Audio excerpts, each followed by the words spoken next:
Hello all the students, welcome to my channel my authority.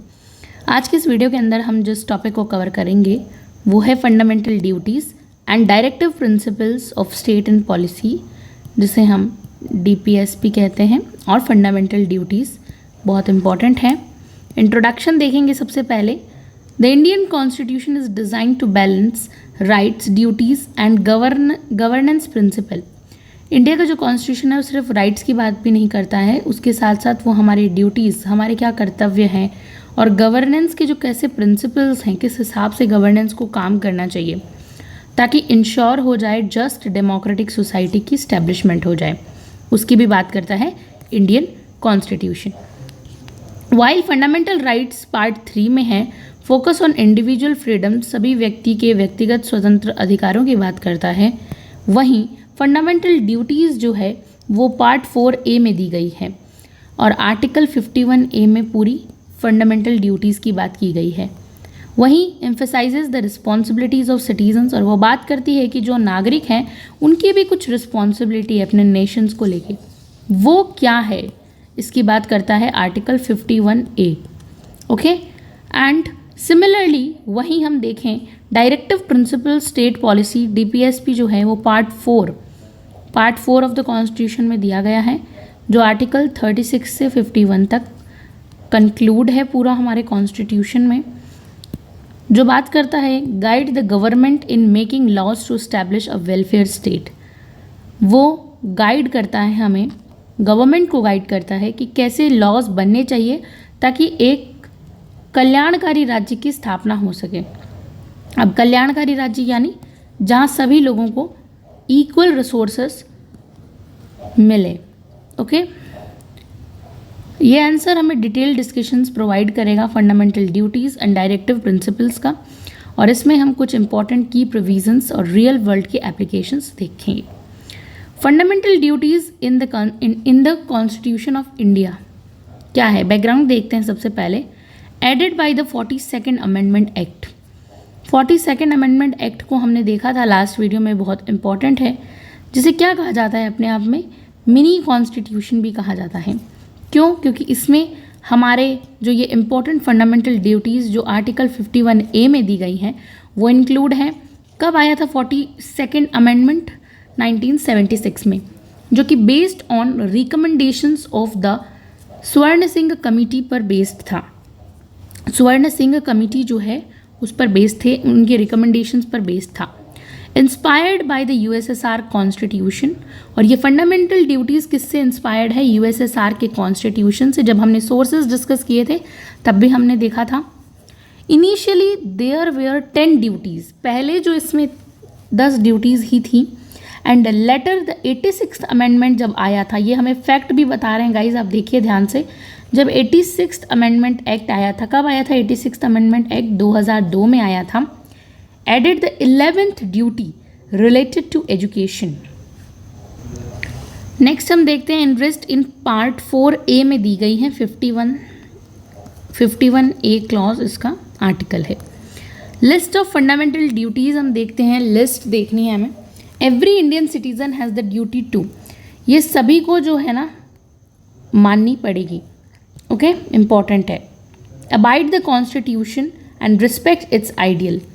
इसका मतलब जो है कॉन्स्टिट्यूशन की रिस्पेक्ट, जो उसके अंदर आइडियल्स, आदर्श दिए हुए हैं, इंस्टीट्यूशंस जितने भी हैं हमारे, नेशनल फ्लैग की रिस्पेक्ट करनी है, नेशनल एंथम की।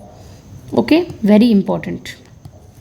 सेकेंड कहता है cherish and follow the noble ideals, जो हमारे नोबल आइडियल्स हैं उन्हें चेरिश करो और फॉलो करो, उनके पथ पर चलो। That inspired the freedom struggle, जितने भी फ्रीडम फाइटर्स हैं स्ट्रगल में जिन्होंने पार्टिसिपेट किया, इंस्पायर्ड किया, उनको चेरिश करो, उनको मानो। Uphold and protect the sovereignty, unity and integrity, ये हमारा कर्तव्य है कि संप्रभुता, एकता और अखंडता को बनाए रखना, हमें बना के रखना है, integrity of the nation India की। ओके, डिफेंड द कंट्री, जब भी ऐसी सिचुएशन आ जाए कि कंट्री को हमारी ज़रूरत हो तो उसे डिफेंड करना है। Render national service when called upon, जब नेशनल सर्विस हमें बुलाए, ठीक है, नेशन हमें आवाज़ दे, तब जाना है, अपनी कंट्री को डिफेंड करना है। Promote harmony and the spirit of common brotherhood, सभी में समान रूप से भाईचारे की भावना को, स्पिरिट को प्रमोट करना है, harmony and beyond religious, linguistic और रीजनल डिफरेंसेस को हटाकर हमें सभी के प्रति एक जैसा व्यवहार रखना है, भ्रातृत्व का व्यवहार रखना है। Preserve the rich heritage of India's composite culture, जो इंडिया का जो शानदार हमारा कल्चर है, संस्कृति है, महान विरासत है, उसे जो है ना बचा कर रखना है, प्रिजर्व रखना है। Next, protect and improve the natural environment including forest, हमारा कर्तव्य है कि हमारी जो forest, lakes, rivers, wildlife है, इन सभी को बचा कर रखना है, प्रोटेक्ट करना है। Develop a scientific temper, humanism and spirit of inquiry and reform, हमारे अंदर हमें एक साइंटिफिक टेम्पर, ह्यूमैनिज्म, मानवतावाद को की भावना को डेवलप करना है, रिफॉर्म लेकर आने, सुधार। फिर है safe guard public property and abjure violence, violence को ख़त्म करना है और पब्लिक प्रॉपर्टी की सेफ गार्ड करना है, यानी हमें सुरक्षा करनी है। स्ट्राइव टूवर्ड्स एक्सीलेंस, हमेशा एक्सेलेंस की ओर बढ़ते जाना in all sphere of individual and collective activity, सभी एक्टिविटी मिलाकर। Provide opportunities for education to children, ये 86th अमेंडमेंट में, ये 2002 में ऐड किया गया था कि जितने भी चिल्ड्रंस हैं उनको शिक्षा की अपॉर्चुनिटी प्रोवाइड करवाना। अब हम देखते हैं what is the moral of importance of fundamental duties की इम्पोर्टेंस क्या क्या है, इसी के साथ हम देखते हैं। मोरल एंड सिविक रिस्पॉन्सिबिलिटी है हमारी, नैतिक और हम कहते हैं सिविक रिस्पॉन्सिबिलिटी। ये हेल्प करती है create a responsible and aware citizenry, हमें एक अवेयर नागरिक के रूप में, सिटीजन्स के रूप में बनाती है। स्ट्रेंथन्स नेशनल यूनिटी, हमारी राष्ट्र की एकता को और मजबूत करती है। इनकरेजेस पैट्रियटिज्म, हमारे अंदर देशभक्ति की भावना को जगाती है। And respect for national symbols, जो हमारे नेशन के सिम्बल्स हैं उनके लिए रिस्पेक्ट बढ़ाती है। एनवायरमेंटल एंड कल्चरल प्रोटेक्शन, इसका मतलब जो नागरिक हैं उनकी ड्यूटी है, उनकी ड्यूटी बाउंड है, वो बंधे हुए हैं ड्यूटी से कि उन्हें अपने नेचर और हेरिटेज को प्रोटेक्ट करना है, प्रकृति को संरक्षित करना है। लीगल सिग्निफिकेंस क्या है? Do not directly enforceable, courts consider them while interpreting laws, यानी ये नॉट डायरेक्टली इन्फोर्सेबल नहीं है, बट कोर्ट है उसे इस तरह से लॉज को इंटरप्रेट करना पड़ेगा। फिर एक पॉइंट है एजुकेशनल एंड सोशल अवेयरनेस, यानी ये हमारे लिए हेल्प करता है प्रमोट करने में सोशल हार्मनी, समाज के अंदर बंधुत्व एंड साइंटिफिक आउटलुक प्रोवाइड करने में। तो example of fundamental duties in action में अब हम देखते हैं, लाइक बैनिंग प्लास्टिक को बैन कर देना, यूजेस एंड जो प्लास्टिक हम यूज़ करते हैं उसको बैन कर देना। एंड पल्यूशन कंट्रोल मेजर्स, ये एक तरह से हम कह सकते हैं फंडामेंटल ड्यूटीज़ एक्शन में कैसे दिखती है फील्ड वर्क पर। Aligning with the duty to protect the environment, अब इस चीज़ को हम किस चीज़ से जोड़ सकते हैं कि भाई प्लास्टिक को बैन कर देना, हम जोड़ देते हैं भाई आपकी ड्यूटी है, आपको एनवायरनमेंट को प्रोटेक्ट करना, आपने देखा जैसे कि आपकी ड्यूटी है तो आपको ये भी करना पड़ेगा, हमने दोनों को मर्ज कर दिया।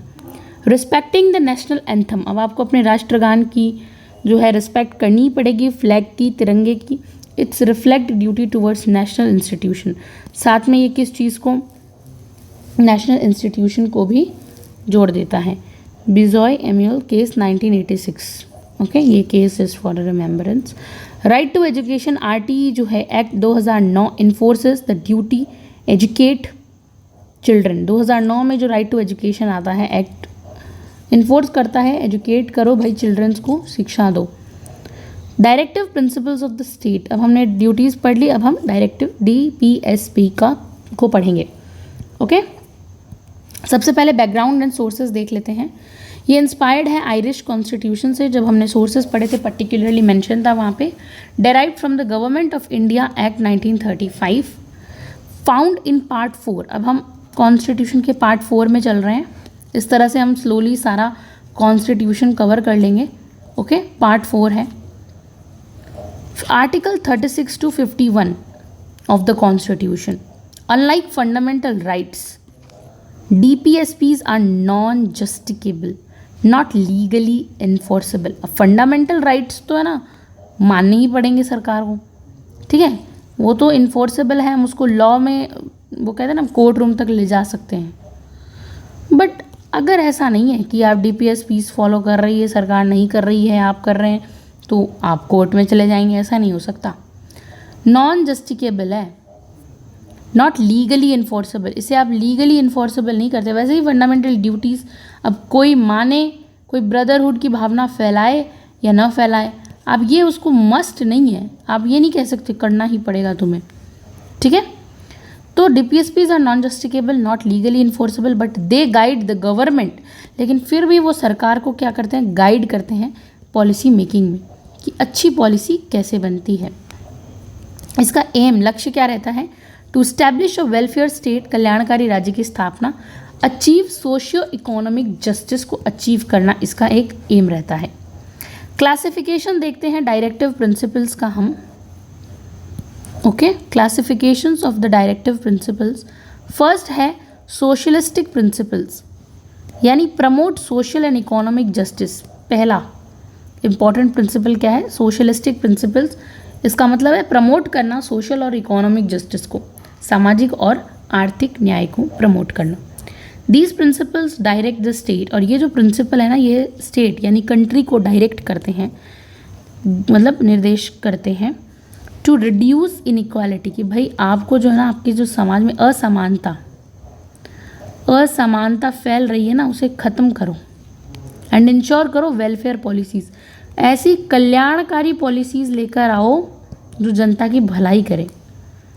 जैसे कि आर्टिकल 38 क्या बोलता है, आर्टिकल 38 कहता है स्ट्राइव फॉर जस्टिस, सिर्फ जस्टिस के पीछे जाना है, सोशल हो, इकोनॉमिक हो एंड पॉलिटिकल हो, और कम से कम कर दीजिए इनइक्वालिटीज़ को। लोगों में ऐसा नहीं हो कि कुछ के पास बहुत कुछ है, कुछ के पास कुछ नहीं है, सब इनइक्वालिटीज़ सब वो बराबर ला के खड़ा करिए, एक बहुत ऊपर है, एक नीचे, एक ऊपर, ऐसे ये इनइक्वालिटीज़ नहीं चलेगी यहाँ पर। आर्टिकल 39 क्या कहता है, तो गाइज आर्टिकल 39 कहता है डायरेक्ट पॉलिसीज़ टू सिक्योर, यानी equal pay for equal work, जैसा काम वैसा पैसा मिलना चाहिए, इक्वल पे करो इक्वल वर्क के लिए। वैसे ही राइट टू एडुकेट लाइवलीहुड, सभी को जीवने का अधिकार है और एक एडिकेट अमाउंट में लाइवलीहुड मिलना चाहिए, जीवन।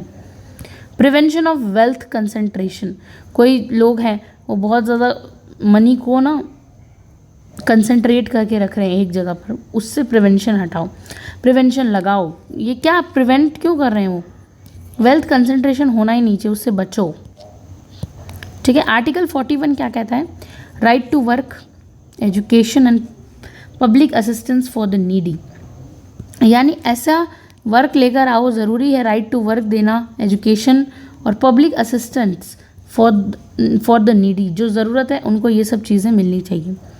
Article 42 just and human working conditions, like maternity relief होनी चाहिए औरतों को, ओके, जो महिलाएं हैं वुमेंस को, ये आर्टिकल 42 कहता है। आर्टिकल 43 क्या कहता है, प्रमोशन ऑफ कॉटेज इंडस्ट्रीज़, जो कपास कॉटेज इंडस्ट्रीज़ जो होती हैं, सॉरी नॉट कपास, इट्स कुटीर उद्योग जिसे हम कहते हैं ना, जो होम औरतें घर में छोटा छोटा चलाती हैं, कुटीर उद्योग, उनको प्रमोशन मिलना चाहिए। 47 आर्टिकल कहता है prohibition of intoxicating drinks and drugs, इन सब पर बैन लगा दीजिए, ख़त्म कर दीजिए। इम्प्रूवमेंट ऑफ पब्लिक हेल्थ, इससे लोगों की जो है इम्प्रूवमेंट होगी हेल्थ में। एग्जाम्पल देखते हैं, Mahatma Gandhi national rural employment guarantee act, जो मनरेगा है, वो 2005 में इंश्योर राइट टू वर्क की बात करता है, सभी को वर्क प्रोवाइड करवाने की बात करता है। इक्वल रेम्यूनरेशन एक्ट आया था, सबको इक्वल सैलरी 1976 में आया था। इक्वल रेम्यूनरेशन एक्ट हमें कितने फैक्ट्स मिलते हैं, ये इंश्योर करता है equal pay for man and women, चाहे मैन हो चाहे वुमेन, सबको इक्वल पे मिलनी चाहिए, एक जैसे सैलरी। गांधीयन प्रिंसिपल क्या है, based on Mahatma Gandhi's ideals, ये कुछ इंपॉर्टेंट गांधीयन प्रिंसिपल्स हैं। पहले प्रिंसिपल्स हमारे क्या थे, सोशलिस्टिक प्रिंसिपल्स। सेकंड क्या है, Gandhian principles. These principles reflect Gandhian philosophy, Gandhi का जो दर्शन था उसके बारे में बात करते हैं। जैसे आर्टिकल 40 कहता है ऑर्गेनाइजेशन ऑफ विलेज पंचायत्स, की पंचायत जो विलेज पंचायत है उसकी ऑर्गेनाइजेशन होनी चाहिए। Article 43 said that promotion of cottage industry, कुटीर उद्योगों को लगाइए। Article 46 said that protection of ST SCs के वीकर सेक्शंस को प्रोटेक्ट करो ताकि उनका शोषण न हो सके, ओके, शोषण मुक्त करो उन्हें। Article 48 promotion of agriculture and animal husbandry की बात करते हैं। Article 48 include ban and cow slaughter, यहाँ कहते हैं कि बैन करो भाई काउ, जो गाय हत्याएं वगैरह होती हैं उन सबको। Okay, example Panchayati Raj act आया था 1992 में। हम बात करते हैं इम्प्लीमेंट, आर्टिकल 40 इम्प्लीमेंटेड हुआ। आर्टिकल 40 यानी यहाँ से जस्टिफाई हो रहा है। Khadi and village industries commissions जो हैं KVIC, ये क्या कहता है? प्रमोट्स कॉटेज इंडस्ट्रीज़ को प्रमोट करने की बात करता है। नेक्स्ट है liberal intellectual principles, promote welfare and international cooperations, यानी प्रमोट करना इंटेलेक्चुअल प्रिंसिपल्स को, बहुत इंपॉर्टेंट है। थर्ड है, ये लिबरल होते हैं थोड़े, और इसके साथ साथ वेलफेयर और इंटरनेशनल कॉर्पोरेशन भी इससे जुड़े हुए हैं। These principles reflect modern democratic values, आज के आधुनिक लोकतंत्र की जो वैल्यूज़ है उसे यहाँ पर जो है इम्पॉर्टेंटली बताते हैं। जैसे आर्टिकल 44 क्या कहता है? Establishment of uniform civil code, UCC की स्थापना होनी चाहिए, एक जैसे कोड हो। आर्टिकल 45 कहता है free and compulsory education for children, ज़रूरी है। Now move to article 21A में चला गया है ये वैसे तो। आर्टिकल 48A क्लॉज ए कहता है protection of the environment and wild life, ज़रूरी भी है। Article 50 separation of judiciary from executive, article 50 कहता है भाई सेपरेशन होना चाहिए एग्जीक्यूटिव का जुडिशरी से। आर्टिकल 51 कहता है promotion of international peace and security को प्रमोट करो। अब एग्जाम्पल देखते हैं। राइट टू एजुकेशन एक्ट 2009 में आया था, बेस्ड ऑन आर्टिकल 45 पर है। वाइल्ड लाइफ प्रोटेक्शन एक्ट 1972 में आया था, इम्प्लीमेंट्स आर्टिकल 48A में बात की गई। Judicial independence in India is based on article 50, कि भाई जुडिशरी को ना कार्यपालिका के क्षेत्र से दूर रखो, इंडिपेंडेंट रखो। अब हम इम्पोर्टेंस ऑफ DPSP देखते हैं। इंडिया के अंदर क्या इंपॉर्टेंस है DPSP की? बहुत इंपॉर्टेंट है वैसे तो क्योंकि ये तो एक गाइडलाइन प्रिंसिपल्स हैं कि भाई सरकार को ऐसा चलना चाहिए इस काम पर। तो गाइड्स गवर्नमेंट पॉलिसीज़, गवर्नमेंट की पॉलिसीज़ को गाइड करना, यानी helps in farming laws and social reforms, farming laws और सोशल रिफॉर्म्स, सामाजिक सुधार लेकर आना। Promote social and economic democracy, सामाजिक और आर्थिक लोकतंत्रीकरण को स्थापित करना। साथ ही एम्स टू ब्रिज इनइक्वालिटी को ख़त्म करना, गैप को। सपोर्ट्स फंडामेंटल राइट, साथ में ये फंडामेंटल राइट्स को भी सपोर्ट देते हैं, जो आर्टिकल हमारे पार्ट 3 में है। ओके, लास्ट वीडियो में हमने कवर किया है। स्ट्रेंथन करना, सशक्त करना सिविल लिबर्टीज़, जो नागरिकों की स्वतंत्रताएं हैं through welfare measures. Helps in constitutional amendments, और कुछ हेल्प करना, कॉन्स्टिट्यूशनल अमेंडमेंट्स होने चाहिए। Many DPSPs letter become enforceable rights, और बहुत सारी DPSP बाद में जाकर इन्फोर्सेबल राइट्स बन जाती है, जिनको हम लॉ के अंदर इन्फोर्स कर सकते हैं। लाइक प्रोटेक्शन, इन्वायरमेंट प्रोटेक्शन करना आज ज़रूरी बन गया है, जो नहीं करेगा उसे पनिश किया जा सकता है। Right to education enforceable right बन गया है। ये सब पहले DPSP थे और बाद में जाके क्या बनते हैं? राइट, यानी हमारे अधिकार बन जाते हैं। और राइट ऐसे होते हैं जिनको हम इन्फोर्स कर सकते हैं। ओके, प्रिंसिपल्स को नहीं कर सकते। Ensures India's international commitments like promotes peace and international. India भी तो ये चाहता है कि हम प्रमोट करें पीस को, तो ये इंडिया का ही कमिटमेंट है, पीस को फैलाओ। ओके, नाउ हम रिलेशनशिप बिटवीन फंडामेंटल राइट्स और DPSPs देखते हैं कि डिफ्रेंशिएशन पूछ लिया जाता है बहुत बार एग्जाम के अंदर। तो इस साइड रहेंगे हमारे FRs and DPSPs, FRs and DPSPs। FRs जो है फंडामेंटल राइट, ये जस्टिकेबल होते हैं, लीगली इन्फोर्स किया जा सकता है इनको। अगर ये इनकी पालना नहीं की जा रही है ना, तो हम इनको कोर्ट तक घसीट सकते हैं। हम कोर्ट को कह सकते हैं कि हमारे जो अधिकार है उनका उल्लंघन हो रहा है। लेकिन DPSP के लिए हम कहीं कोर्ट्स में नहीं जा सकते, तो ये जस्टिकेबल है, ये जस्टिकेबल नहीं है। Provide civil and political rights, ये हमें सिविल और हमारे राजनीतिक राइट्स प्रोवाइड करता है FRs। लेकिन DPSP provide socio economic rights, political rights नहीं है यहाँ पे। FRs में हमारे पास इंडिविजुअल फ्रीडम होती है, प्रमोट्स कलेक्टिव वेलफेयर की बात की जाती है यहाँ पे। ओवरऑल ग्रुपिज्म टाइप का हम देख पा रहे हैं। Example right to equality, freedom of speech, इसका example right to work, uniform civil code. की केस देखते हैं इससे जुड़ा हुआ। Kesavananda Bharati was the state of Kerala, 1973 का case. The supreme court ruled that FRs and DPSP should be harmonized for a balance governance approach. Okay, बहुत ज़रूरी है। कंक्लूजन देखते हैं। The fundamental duties and directive principles of state policy from moral and ethical foundations of the Indian constitution. While fundamental duties encourages responsible citizen, fundamental duties जो हमारे बात करती है कि आप कैसे अच्छे नागरिक, जिनके पास आपके आपके अच्छी नागरिकता के लिए क्या है कि आप कैसे एथिकल फाउंडेशन रखते हैं, ठीक है, इनकरेज करती है सिटीजनशिप को। डीपीएसपी प्रोवाइड करती है रोड मैप, एक तरह से रोड मैप होता है जिस बेसिस पे आपको चलना है सरकार के लिए। Over time DPSP have been implemented through laws and policies. आज डीपीएसपीज भी ज़रूरी है और ये लागू भी हुई है। Contributing to India socio economic development, ये ज़रूरी है, इंडिया की इससे सामाजिक आर्थिक डेवलपमेंट बढ़ेगी। दस अ बैलेंस बिटवीन राइट्स, यही अधिकारों, कर्तव्यों और गवर्नेंस के बीच इंश्योर करना कि इंडिया को सिर्फ प्रोग्रेस करना है as a democratic welfare state, कल्याणकारी राज्य के रूप में। तो इसी के साथ हमने डीपीएसपी पढ़ा है, बहुत ही इंटरेस्टिंग था। Thank you so much for watching this video.